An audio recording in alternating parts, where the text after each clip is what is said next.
এগুলো আমরা জানি না, সেগুলো আমার কীর্তনের ভিতর দিয়ে প্রকাশিত হয়েছে। তাই দয়া করে আন্ততা বন্ধ করে শান্তশিষ্ট ভাবমূর্তি নিয়ে কীর্তন শুনুন। আর আপনাদের মতো সাধুগুরু বৈষ্ণব বৈষ্ণবীদের চরণ ধরি নিজ গুণে কৃপা করে অধমের প্রতি একটু দান করুন। আপনাদের চরণ ধরি ছাড়া আর আমার কোনো উপায় নেই। কেন জানি নিজের কথা একটু না বলে পারছি না।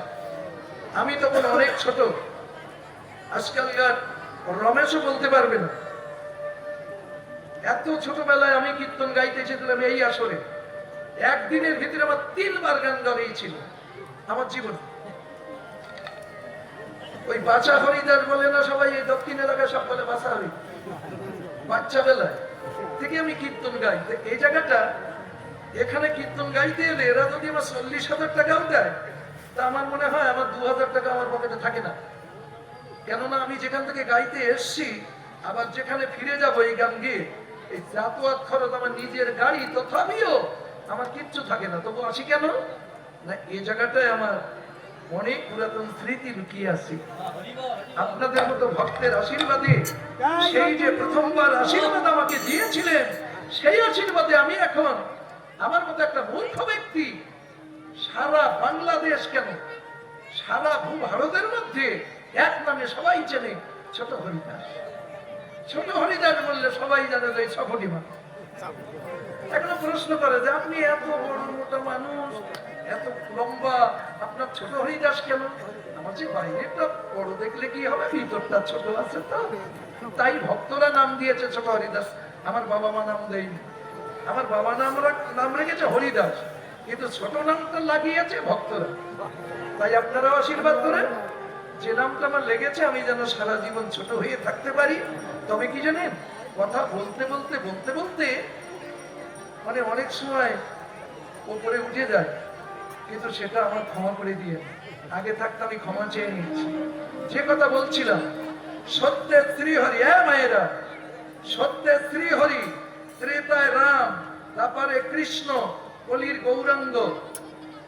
এখন যদি সত্যের শ্রীহরি না থাকে, তোমার সনাতন থাকবে না। ত্রেতা রাম যদি না থাকে, তোমার সনাতন থাকবে না। কৃষ্ণ যদি না থাকে, তোমার সনাতন থাকবে না। গৌর যদি না থাকে, তোমার সনাতন থাকবে না। সবই থাকতে হবে, তবেই সনাতন। কি দেখাতে পারবা? এখন সত্য আছে, ত্রেতা আছে, দাপার আছে, কলি আছে, সব আছে। ঘুরিয়েছ, বাইরে যাও, হরিদ্বারে যাও, তারপরে নেপালে যাও, বিভিন্ন জায়গায় যাও, অযোধ্যায় যাও, বৃন্দাবনে যাও, নবদ্বীপে যাও, দেখে আসবা লীলাক্ষেত্র। কিন্তু দেখাতে পারবা কি? পারবা না। দেখতে গেলে এই যে এর মধ্যে আসা লাগবে। একটা বৃন্দাবন, গোলক বৃন্দাবন জীবনে কোনোদিন দেখিনি, শুনেছি। আর একটা মর্ত বৃন্দাবন কয়েকবার দেখেছি, বসবাস করে এসেছি, এই যে ভারতে উত্তরপ্রদেশে। আর একটা যেখানে বৃন্দাজি, সেখানে বৃন্দাবন। সমস্ত বৈষ্ণবেরা এটা মেনে নেয়, যেখানে বৃন্দাজি তুলসী, সেখানে বৃন্দাবন। আর যেখানে আপনাদের মতো সাধুগুরু বৈষ্ণব বৈষ্ণবীগণের ভক্তগণের আগমন, সেটাও শ্রীধাম বৃন্দাবন। আর একটা আছে এই যে দেহ বৃন্দাবন। তাহলে নিষ্কে জানলে সবকিছু জানা যায়, সব আছে। আমি যত সময় থাকবো আমার সত্য ত্রেতা দাপার কলি সব থাকবে।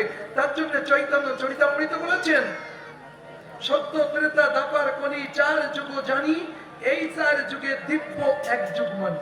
এই 4টি যুগকে প্রদক্ষিণ করলে একটা দিব্য যুগ হয়। আর এরকম 71টা দিব্য যুগে এক মন্বন্তর হয়। আর এরকম 14টা মন্বন্তরে ব্রহ্মা দিবস ভিতর, যাহাতে ব্রহ্মার এক দিবস, তাহাতে কৃষ্ণের একবার। এটা কোথায়? ব্রহ্মা গরু চুরি করে একদিন লুকিয়ে রেখেছিল, আর কৃষ্ণ একটা ফুক দিয়েছিল, তাতে 9 লক্ষ ধেনু রাখালগণ সৃজন করেছিল। এটা অনুমান নয়, বর্তমান। কেউ আমরা বুঝি, কেউ বুঝি না। তাই কীর্তন সেটাই বোঝানোর জন্য এসেছে। এবার দেখেন, একটুখানি বলে যাই, কখন মরণতরণের কথা বলা যায় না, উড়ি উড়ি বেড়াইতো। ভিতরে যেগুলো আছে এগুলো হয়তো সাতক্ষীরার মধ্যে বলা হয়নি, কি হয়েছে আমি জানিনি, তবে আমার কাছে নূতনত্ব লাগছে, তাই একটু বলি এই 4টি যুগ সম্পর্কে। বর্তমান আছে। যেমন আমরা যে এখানে কীর্তন শুনতে সবাই এসেছি, বলুন তো এটা সত্য না মিথ্যা? কি সত্য? বাস্তব সত্য যে আমরা সবাই কীর্তন শুনতে এসেছি। তাহলে আমরা যে সবাই মাতৃগর্ভে জন্ম নিয়ে পৃথিবীর আলো বাতাসের মুখ দেখেছি, এটা সত্য না মিথ্যা? এটাও সত্য। তাহলে এই সত্যে শ্রী হরি, সত্যে শ্রী হরি, শ্রী মানে সুন্দর, সুন্দর বস্তু যাহার দ্বারা আপনারা সুন্দর, মায়েরা সুন্দরী, সেই শ্রী হরণ হচ্ছে। দেখেন, এই সত্য বজায় রাখতে গেলে, একটা সন্তান সৃষ্টি করতে গেলে এই সুন্দর বস্তু হরণ হয়ে যাচ্ছে। এই সত্যে শ্রী হরি ছিল, আছে, থাকবে। আর এদিকে ব্রহ্মচার্য, গারস্থ, বানপ্রস্থ, সন্ন্যাস, স্থূল প্রবর্তক, সাধক, সিদ্ধি, সত্য, ত্রেতা, দাপার, কলি। তাহলে সত্য। এবার ব্রহ্মচার্য কতদিন থাকে মানব শরীরে? বাবাজিরা কথাটা মাথা ঠান্ডা করে শুনে রেখে না, মেনে নিতে হবে, শুধু শুনে মুখস্থ রেখে দিয়েন। এমন একদিন আসছে এই কথাটা আপনার লাগবে, তা না হলে বোল আউট করে দেবে এই কথার উপরে যে তোমরা সনাতন সনাতন করে দাবি করো আর তোমাদের ধর্মগুলো সব পুরাতন করে ফেলো। এ আবার কেমন সনাতন বলবে না? এই জন্য কথাগুলো মনে রেখে দিয়ে মেনে নিতে হবে। আমার বলছি একটুখানি শোনো, বেশি সময় না, অল্প সময়ের ভিতরে, তারপর আমি পালা গাইব। এইবার ব্রহ্মচার্য কতদিন থাকে? 1 থেকে 16 বছর পর্যন্ত মানব শরীরে ব্রহ্মচার্য থাকে। ব্রহ্মচার্যের পরে আসে গারস্থ। গারস্থ মানে কি? গারস্থ মানে সংসার। তাহলে সংসার করতে গেলে দেখেন তো, কোন পুরুষ মানুষ একা একা সংসারী করতে পারেন? কোন নারী একা একা সংসারী করতে পারেন? আপনার একজন এই লোকের দরকার, এনার একজন এই লোকের দরকার। তখন আমাদের যৌবন কালে বিবাহ বন্ধনে আবদ্ধ হই সামাজিক প্রথায়। বিবাহ বন্ধনে আবদ্ধ হওয়ার পরে যে আমাদের একটা বাসর রাত আসে না, ফুলসজ্জা, হয়তো সবার নাকি? তাহলে ওইখানে কি হচ্ছে? ফুলসজ্জার রাতে সত্যের পরে ত্রেতা, ত্রেতায় রাম, রাম ও রামায়ণে রাম, রমণ ক্ষেত্র শুরু হলো। রমণ ক্ষেত্র যখন শুরু হলো, রামায়ণে লিখছে যে রামের সীতা রাবণে হরণ করে নিয়ে গেল। ও রাম, তুমি একজন ভগবান, তোমার বউ যদি একটা দুষ্ট লোকে চুরি করে নিয়ে যায়, কেমন ভগবান তুমি? কি বলবেন না? বলবেন তো? কিন্তু বাস্তবটা দেখেন, অনুমান নয়। 10 আনন মানে 10 আনন, আনন মানে বদন, মানে মুখ। 10 মুখ আওলা একটা মানুষ গোটা পৃথিবী মেনে দিলাম। গোটা পৃথিবীর মধ্যে একটা দেখিয়ে দেন তো। সনাতন ধর্মে যেমন 4 মুখ আওলা, 6 মুখ আওলা, 5 মুখ আওলা, 10 মুখ আওলা মানুষ আছে, কেউ দেখাতে পারবেন? কিন্তু যত সময় আপনি এই বৃন্দাবনে না ঢুকবেন, তত সময় পর্যন্ত এই কথাটা মিল করতে পারবেন না। যেমন 10 আনন, 10 ইন্দ্রিয়, এই 10 ইন্দ্রিয়ের চক্রান্তে পড়ে এবার দেখেন আমাদের সীতা সত্য বস্তু যাহা প্রত্যেক শরীরের মধ্যে আছে, ওই সত্য বস্তু দেখেন হরণ হয়ে যাচ্ছে। এই 10 আননে সীতা হরণ করেছিল না, এখনো করছে। সত্যে শ্রী হরি, ত্রেতার রাম। তাহলে সীতা যখন হরণ করে নিয়ে যাচ্ছে, সীতা উদ্ধার করতে হবে। সীতা উদ্ধারের একটা পালা কাহিনী আছে না? তাহলে সীতা উদ্ধার করতে গেলে কি করতে হবে? এইবার বউ বলছো, গো আসতে বাজাতে হবে না, তোরা শুধু শোন। বউ বলছো, গো কালকে ভাত ভাতে গিয়েছিলাম, তো ভাত ভাত বলছিল অধিকৃত হাতের জল মূত্র তুললো, অন্য বিষটা তুললো, তা একটু দীক্ষা নাও না, না হইলে আমরা কত অপরাধী হব। স্ত্রী একটা শিরে ধার্য, তা ঠিক আছে তুমি গুরু নির্বাচন করো, বলে দীক্ষা শিক্ষা নেই। দীক্ষা শিক্ষা নিল, গুরুদেব বলে দিল, বাবারে এইভাবে এই কর্মগুলো কর, এতদিন যা করেছিস এবার একটু গুরু কর্ম করে নিজেকে নিজে উদ্ধার করবার চেষ্টা কর, আত্মসংযমী হ, আর নিজেকে ধ্বংস করিস না, আত্মসংযমী হ।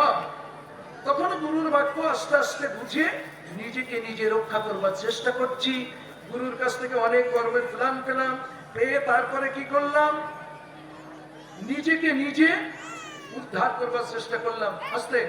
তাহলে শক্তি সাধনায়, শক্তি পূজা করেছিল না রামচন্দ্র? কি আমরা করেছি জীবনে? আমরা তো কালী পুজোর প্রসাদ খাই না, কালী পুজো দেখতে যাই না, কালী পুজো চান্দা দেই না, দুর্গা পূজা দেখতে যাই না। এর অর্থগুলো বোঝো কি? মানে ম্যাপ নিয়ে ম্যাপের পুজো করলে বাংলাদেশের মালিক হতে পারবে না। সনাতন ধর্ম ম্যাপ পয়েন্ট করা, এগুলো বুঝতে হবে। শক্তি দুর্গা পূজা করছে, শক্তি সাধনা, যে শক্তি তোমার হরণ হয়ে যাচ্ছে সেই শক্তি সাধনা করতে হয়। এ গুরু ধরে শিখতে হয় এগুলো, মুখোমুখি বললে কিচ্ছু করতে পারবেন না। এইবার এই অকাল বোধন পূজা, অকাল বোধন বলে কেন জানেন? যেটা 1 থেকে 16 বছরের মধ্যে আমাদের শেখা করার মানে সঠিক নিয়ম ছিল, কিন্তু সেটা কোনো বাবা মা কিংবা কোনো গুরু গোসাই কারো কাছ থেকে কি আমরা এগুলো পেয়েছিলাম? পাইনি। তাহলে আমাদের প্রথমে ভুল, কালে যেটা করার কথা ছিল সেটা করিনি, তাই অকালে যে বোধন করছি, অকাল বোধন। ব্রহ্ম বস্তু রক্ষা করবার জন্য, শক্তি বস্তু রক্ষা করবার জন্য অকালে বোধন করছি, একে বলে অকাল বোধন। তাই অকাল বোধন পূজা করেছিল বলুন তো, পৌরোহিত্য করেছিল কে? দশানন, রাবণ, তাই তো? এমন কোন পাগল পৃথিবীর মধ্যে আছে? এখানে আছে যে এই অস্ত্রটা ওর হাতে দিলেও আমার খুন করবে, এমন কোন পাগল আছে দেবে? রাবণ কি এমন পাগল ছিল যে এই পুজো করে দিয়ে এই শক্তি আমার কাছ থেকে ওর কাছে যাবে আর ও আমাকে বধ করবে? তাই কি করে কেউ? কখনো করে? আমরা সেই পাগল সাজিয়ে রেখেছি।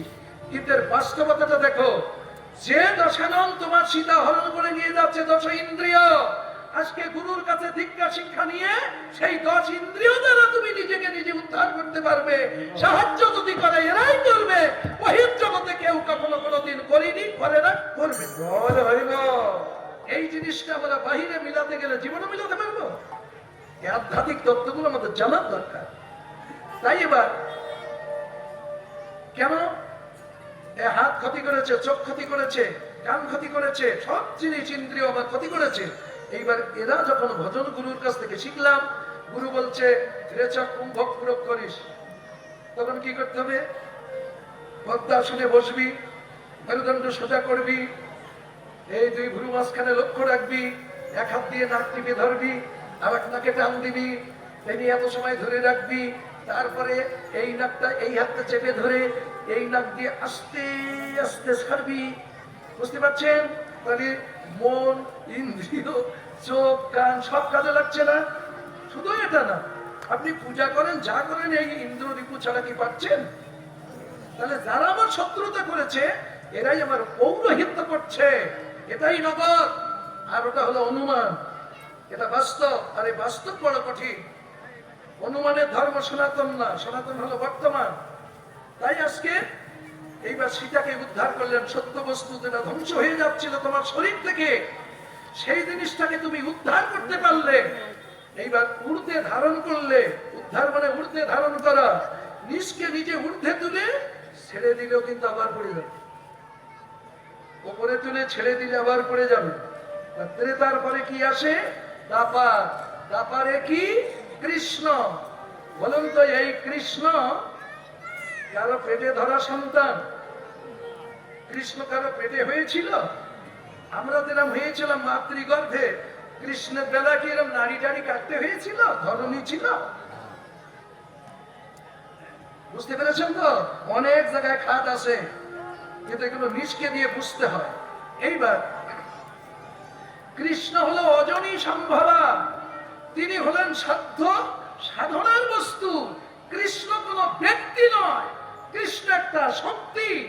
কৃষ্ণ কৃষ্ণ ধাতু ন প্রত্যয় কৃষ্ণ সর্বচিত্তকে আকর্ষণ করিয়া যে বিকর্ষণ করতে পারে তিনি কৃষ্ণ। অর্থাৎ নিজেকে নিজে কর্ষণ করে ধরে রেখে অপরকে যে পূর্ণ আনন্দ দান করতে পারেন তিনি কৃষ্ণ। এই কৃষ্ণ কারো পেটে ধরা সন্তান নয়। এই কৃষ্ণ আর রাধা কি? রাধা আরাধায়তি সরাধা। এই কৃষ্ণ বস্তু আরাধনা করবার জন্য যে দেহটা এটা হলো রাধা। বাহিরে রাধা কান্তি দেহ আর কৃষ্ণ কর্ষণ শক্তি ভিতরে। তাই চৈতন্য চরিতামৃতে কৃষ্ণদাস কবিরাজ লিখলেন গোরার ভিতরে কৃষ্ণ আর বাহিরে রাধা, দুই তনু এক হলো। সেদিনও ছিল, আজও আছে, ভবিষ্যতে থাকবে। যে করতে পারবে তারই হবে, যে পারবে না তার হবে না। ঠিক আছে? এইবার এই দুই তনু যখন এক হচ্ছে, ভিতরে কৃষ্ণ বাহিরে রাধাকান্তি, দুই তনু এক হলো গৌরাঙ্গ। তাই বলছে যদি গৌর না আসিত কেমনে হইতে তেমনে ধরিতাম দে, শ্রীরাধার মহিমা প্রেম রসসীমা জগতে জানা তোকে। আগে এই যুগ ধর্ম সম্পর্কে এগুলো আমাদের জানার দরকার। আমরা যে একটা অনুমান করে বসে আছি, অনুমান নয়, সবই বর্তমান। তাহলে আজকে আমাদের যতদিন পৃথিবীতে মানুষ থাকবে ততদিন সনাতন ধর্ম থাকবে। তাই মানুষ তুমি বোঝো আর না বোঝো সেটা তোমার ব্যক্তিগত ব্যাপার, কিন্তু সনাতন ধর্ম কারো কাঁধে ভর দিয়ে চলে না, নিজস্ব গতিতে চলে। তুমি জানবা তোমার উপকার হবে, তুমি জানবা না তুমি মরবা। এই জন্য জানার জন্য আমাদের এই জায়গায় আসা। এবার হবে আমাদের শ্রী যমুনায় নৌকা বিলাস। এই কথাগুলো যেমন হলো, আমি যত সময় থাকবো, যত কীর্তন গাই, এর বাহিরে একটা কিচ্ছু না, সবই ভিতরে। সেভাবে আপনারা মস্তিষ্ক স্থির রেখে তবে আমার কীর্তনে মজা পাবেন। আর যদি চঞ্চল মস্তিষ্ক থাকে আমার কীর্তনে মজা পাবেন না। আপনি আমার ভালোই লাগাতে পারবেন। হরে কৃষ্ণ। জয় জয় শ্রী গুরু নিতাই গৌর সীতানাথ।